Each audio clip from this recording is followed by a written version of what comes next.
Price lord. ಎಲ್ಲರಿಗೂ ಯೇಸು ಕ್ರಿಸ್ತನ ಹೆಸರಿನಲ್ಲಿ ವಂದಿಸುವನಾಗಿದ್ದೇನೆ. ಸ್ವಲ್ಪ ಹೊತ್ತು ದೇವರ ವಾಕ್ಯವನ್ನು ಧ್ಯಾನಿಸುವ ಕೀರ್ತನೆ 119 ಅದರ 133ನೇ ವಾಕ್ಯ ಈ ರೀತಿಯಾಗಿ ಹೇಳ್ತದೆ: ನಿನ್ನ ನುಡಿಗನುಸಾರವಾಗಿ ನನ್ನ ಹೆಜ್ಜೆಯನ್ನು ದೃಢಪಡಿಸು, ಯಾವ ಅನ್ಯಾಯವಾದರೂ ನನ್ನನ್ನು ಆಳದಂತೆ ಮಾಡು. ನಿನ್ನ ನುಡಿಗನುಸಾರವಾಗಿ ನನ್ನ ಹೆಜ್ಜೆಯನ್ನು ದೃಢಪಡಿಸು. ಬಹಳ ಪ್ರಾಮುಖ್ಯವಾಗಿ ದೇವರ ವಾಕ್ಯ ಮಾತ್ರನೇ ನಮ್ಮ ಜೀವನದಲ್ಲಿ ಸ್ಥಿರಪಡಿಸುವುದಕ್ಕೆ, ದೃಢಪಡಿಸುವುದಕ್ಕೆ ಸಾಧ್ಯ. ಅನೇಕ ಸಾರಿ ನಾವು ಮನಸ್ಸು ಚಂಚಲವಾಗ್ತದೆ, ನಮ್ಮ ಹೃದಯ ಚಂಚಲವಾಗ್ತದೆ, ನಮ್ಮ ಆಲೋಚನೆ ಚಂಚಲವಾಗ್ತದೆ. ಇದೆಲ್ಲರನ್ನ ದೃಢಪಡಿಸುವರು ಯಾರು ಅಂದರೆ ದೇವರ ವಾಕ್ಯ.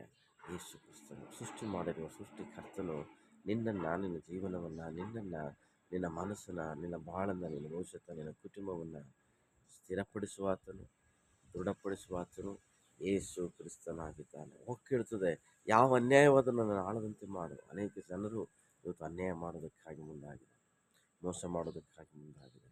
ಆದರೆ ನೀನು ಯೇಸು ಸ್ವಾಮಿನ ನಂಬುವುದಾದರೆ ನೀನು ಅನ್ಯಾಯ ಮಾಡಬೇಕಾಗಿರೋ ಎಲ್ಲ ಅನ್ಯಾಯಗಳಿಂದ ನಿನ್ನನ್ನು ದೇವರು ಏನು ಮಾಡ್ತಾರೆ ಅಂತ ಹೇಳಿದ್ರೆ ತಡಿತಾರೆ.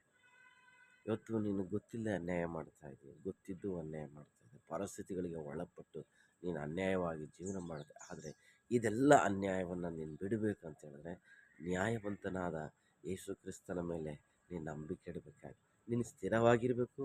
ಈ ಲೋಕದಲ್ಲಿ ನ್ಯಾಯವಾಗಿ, ನೀತಿವಂತನಾಗಿ, ಸತ್ಯವಂತಳಾಗಿ ನೀನು ಜೀವಿಸಬೇಕು ಅಂತ ಹೇಳಿದ್ರೆ ನಿನಗೆ ಅಗತ್ಯವಾಗಿ ಬೇಕಾಗಿರೋ ಯೇಸು ಕ್ರಿಸ್ತನಾಗಿದ್ದಾನೆ. ಆತನ ಮೇಲೆ ನಂಬಿಕೆ ಇಡು, ನಿನ್ನನ್ನು ಸ್ಥಿರಪಡಿಸ್ತಾನೆ, ದೃಢಪಡಿಸ್ತಾನೆ.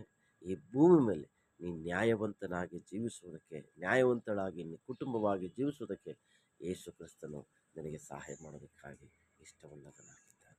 ಇಷ್ಟೇ ಜನ ನಿನಗೆ ಅನ್ಯಾಯ ಮಾಡಿದ್ರು ನಿನಗೆ ನ್ಯಾಯ ಕೊಡೋದಕ್ಕಾಗಿ ದೇವರು ಸಿದ್ಧವಾಗಿದ್ದಾನೆ. ಆಮೆನ್.